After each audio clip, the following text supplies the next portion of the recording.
Bună, dragilor, și bine ați venit la o nouă citire. De această dată te invit la o citire generală, în cadrul căreia vreau să văd ce urmează în viața ta în următoarele 24 de ore din momentul în care vezi această citire. Voi începe cu o carte oracol pentru dragoste, una pentru bani și carieră și una pentru surpriză. Să vedem ce spune oracolul pentru tine. Și avem dragoste, bani, carieră, surpriza. Relaxare. Da, este un moment în care oracolul îți spune să te relaxezi. Să te relaxezi, să te simți bine. Văd aici o noutate pentru tine. Da? Un nou început. E un moment în care dacă ai fost în tot felul de lupte, da? Dacă ai fost într-o iubire care te-a măcinat, care te-a obosit, sau dacă ați avut niște discuții în contradictoriu, dacă în relația ta de cuplu sunt probleme, sfatul cărților este să te relaxezi, să-ți iei un moment tu cu tine. Da? Tu cu tine. Pe dragoste avem aici să-ți cunoști valoarea. O lună în taur. Pentru unii simt aici că nu vă iubiți suficient. Da? Sau probabil sunteți într-o relație în care nu sunteți suficient apreciați sau poate încă ești cu gândul la o persoană care nu te apreciază suficient. Da? Pe de altă parte, văd aici că banii sunt importanți între voi sau partea aceasta materială. Oracolul îți spune că în primul rând trebuie să vezi cam cât valorezi tu, da? Și apoi să vezi ce se întâmplă. Hai să vedem și tarotul ce spune. Wow, da, văd aici o supărare pe care o ai. Da? Ești o persoană perfecționistă. Da? Văd că nu prea îți convine faptul că cineva nu este serios. Mai ales dacă ești femeie. Văd aici că tot încerci să înțelegi persoana iubită, încerci să-ți rezolvi această problemă de dragoste, dar pur și simplu nu reușești. Pentru unii dintre voi văd faptul că aveți o dezamăgire foarte mare în spate. Fie ați trecut printr-o despărțire, fie în momentul de față sunt probleme în această situație. Da? Pentru că văd aici pe cineva care este foarte dezamăgit. Unii puteți avea legătură cu o zodie de aer, Gemeni, Balanță, Vărsători. Este foarte clar mesajul. Tu știi bine ce vrei, știi poziția în care te afli, ești conștient poate de valoarea ta pentru unii, doar că e cineva care nu dă dovadă de seriozitate. Fie pentru unii este vorba despre o persoană care preferă prietenii decât să stea cu tine. Fie această persoană mai are pe cineva sau are un grup mai mic de persoane lângă care trebuie să fie. Da? Și văd aici că te-ai săturat, pur și simplu. Da? Apar discuții în contradictoriu aici, văd certuri. Hai să vedem ce urmează să se întâmple. 9 de monede. Da? Urmează să investești mai mult în tine. Sau 9 de monede poate să însemne o persoană care este singură sau se consideră singură și luptă pentru valoarea sa. Un cadou pe care îl poți primi de la persoana iubită. O discuție pe care o poți avea cu această persoană. Da? Hai să vedem despre ce e vorba. O activitate nouă pe care o faci cu această persoană și care are legătură cu un drum.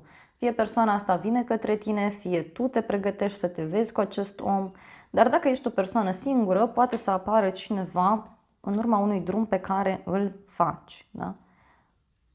Pe care îl faci. Niște discuții pe care le veți avea aici în legătură cu o călătorie, în legătură cu o mașină, da? Ceva de genul acesta.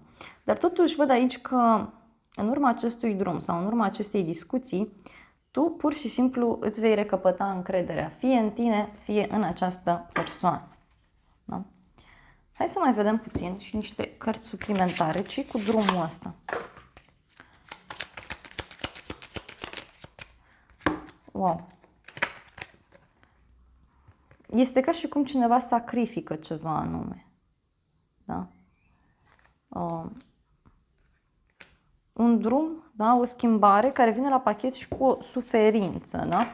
În unele cazuri, nu știu, dacă ești într-o relație în care nu te mai simți bine și chiar vrei să te rupi de acolo, văd că în viitorul foarte apropiat, câteva ore, maxim 24, vei face un drum pentru sufletul tău, da?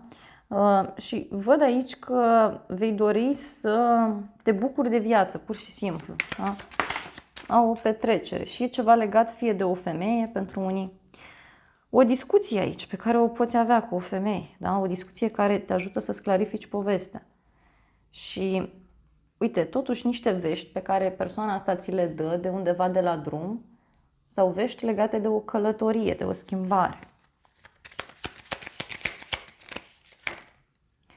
Wow, inelul, o întâlnire, nu știu.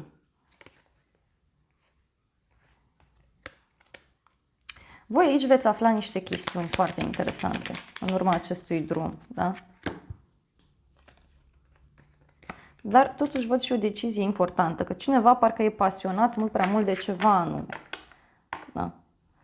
Dacă e să cunoașteți o nouă persoană în următoarele 24 de ore, fiți puțin atenți că e o persoană care mai mult așa se distrează, se simte bine. Da? Mai ales dacă ai o întâlnire. Stai, analizează situația, dar nu lua decizii radicale. Să vedem și un mesaj din partea oracolului pentru tine, ce trebuie să cunoști. Wow! A ieșit și o carte pentru surpriză, o lăsăm aici. Uite, pace, liniște. Deci tu aici să știi că îți vei găsi liniștea, îți vei găsi pacea. Dar totul vine în urma unui drum sau în urma unei conversații. Și îți vei recăpăta încrederea în tine. Da?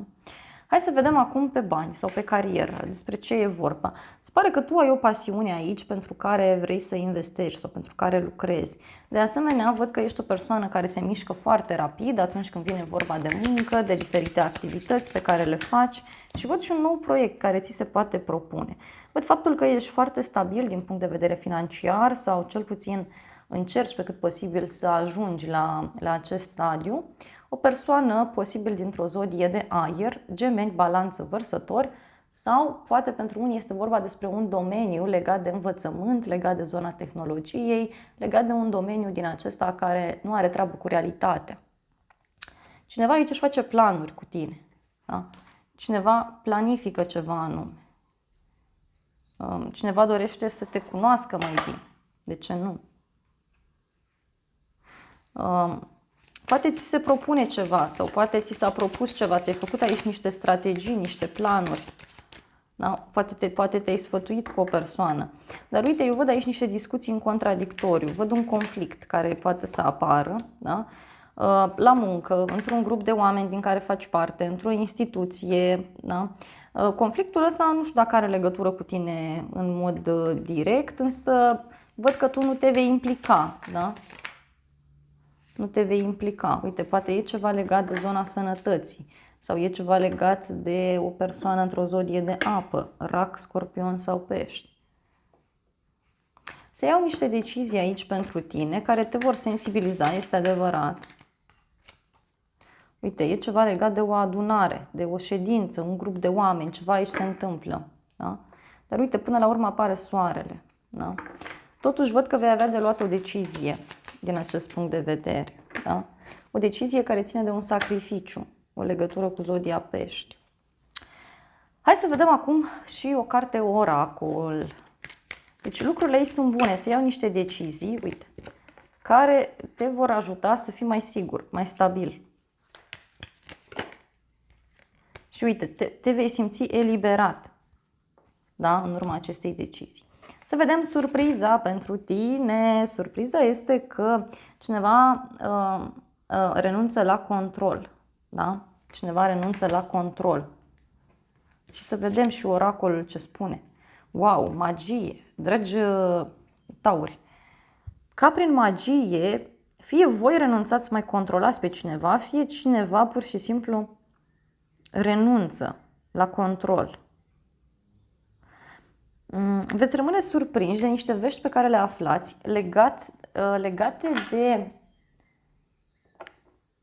fie niște lucruri mai puțin plăcute pe care cineva le-a făcut, fie ca prin magie, pur și simplu ceva se schimbă. Hai să vedem. Magicianul, 10 de cupe, da, e cineva aici care își dorește o familie și care te va surprinde prin activitățile pe care le va face, prin acțiunea sa.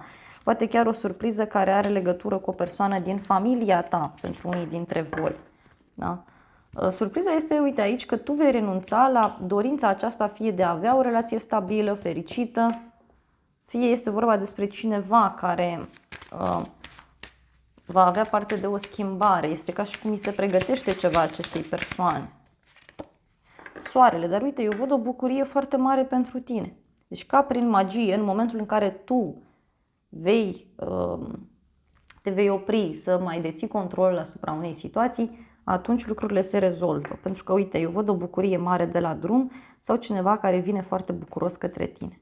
Puteți avea o legătură cu zodia Leu sau pentru alții este vorba despre o bucurie legată de un copil pentru alții, știu eu. Da? Da, poate să fie vorba despre o sarcină sau despre un proiect comun. Văd o bucurie foarte mare aici, niște bani care ți intră sau mai multă atenție pe care începi tu să ți-o oferi. Pentru unii poate să fie vorba despre un cadou pe care cineva vi-l face. Hai să vedem despre ce este vorba în situația asta. Uite, undeva la o vreme de seară cineva îți face o surpriză. Da? O persoană de la distanță, poate să fie vorba despre cineva care face o călătorie fără să îți spună, de ce nu? Și uite, tu afli acest secret care te eliberează. Pentru că, uite, răsare soarele pentru tine și se clarifică ceva. Da? Surpriza vine prin faptul că se clarifică o situație. Ți-am spus, un drum. Deci drumul ăsta, nu știu, schimbă multe lucruri. Schimbă multe lucruri. Și uite, e un noroc foarte mare pentru casa ta, pentru familia ta sau pentru stabilitatea acestei relații. Poți să cunoști pe cineva care e foarte prins de tine și vrea pe neașteptate, foarte rapid, ceva serios cu tine. Da? Nu așteaptă. Să mai vedem o carte, da? Foarte ciudat. Încă o carte, control. Deci cineva tot încerca să controleze o situație și lucrul ăsta se va schimba. Da? Vei avea o surpriză printr-un mesaj pe care îl primești de la soțul tău sau e ceva legat de o căsătorie, de un contract. O veste care vine printr-un bărbat. Cerere în căsătorie, știu eu ce faceți voi. Dar e ceva ce momentan este ascuns și vei afla, dar te va surprinde. Da? Repet, poate să fie și o veste care apare de la distanță pentru unii. Sau ceva legat de o călătorie, de o relocare. Bun, dragilor, acestea au fost previziunile de această dată. Eu vă mulțumesc pentru atenție. Dacă ați rezonat cu mesajele, vă invit să vă abonați canalului, să apăsați clopoțelul, apăsați butonul de like, funcții gratuite pentru toți și să ne revedem cu bine și data viitoare. Te invit cu drag la o altă citire dacă vrei să mai vizionezi. Eu îți doresc să ai parte de o zi sau de o seară cât mai frumoasă.